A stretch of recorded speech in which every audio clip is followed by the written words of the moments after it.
À l'occasion des portes ouvertes, nous allons vous montrer Constance Peugeot, élève en DNMAD. Excuse-nous Constance, est-ce que c'est possible de te déranger s'il te plaît? Oui, il n'y a pas de souci. Pourrais-tu te présenter en quelques mots? Alors, je m'appelle Constance Prévost, j'ai 19 ans, j'ai commencé l'ébénisterie il y a 5 ans. Donc ça fait 3 ans que je suis au lycée des métiers d'art. J'ai commencé par un CAP en ébénisterie, puis un BMA en ébénisterie auquel j'ai pu participer au CGM.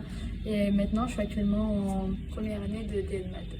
D'accord, très bien. Mais du coup, Constance, qu'est-ce que le CGM? Alors, le CGM, c'est le concours général des métiers, c'est un concours de l'éducation nationale. C'est un concours qui se déroule en 2 phases. D'abord, on a la première phase où c'est une seule journée, où pendant 4 heures, on est sur de l'art appliqué, puis 2 heures en résolution technique. Et puis après, suite à cette première phase, les 10 meilleurs de France sont sélectionnés pour aller à la deuxième phase. Donc durant une semaine, il y aura 6 heures d'art appliqué et une vingtaine d'heures d'atelier. Voilà. Et du coup, comment t'es venue l'idée d'y participer?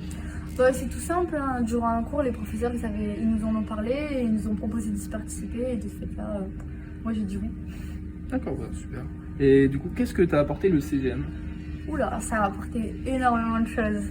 Ça a apporté énormément de choses parce que quand on participe à un concours aussi gros, ça nous apporte de la visibilité, premièrement. Après, ça nous apporte de l'expérience. On apprend de nouvelles choses.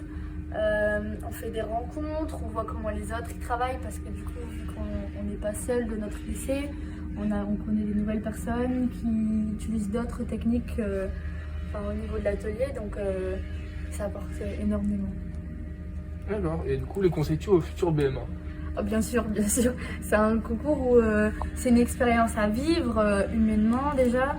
Et après, quand on va là-bas, on voit où elles sont nos limites. Est-ce qu'on est capable de faire un meuble en 20 heures? Un meuble où on connaît le sujet 12 heures avant, même pas.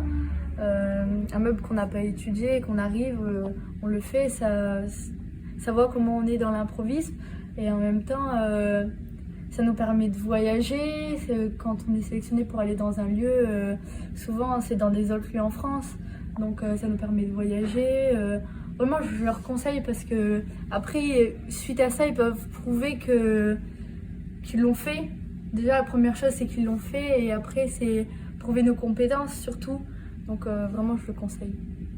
Super, bah bon courage à toi et encore félicitations. Merci.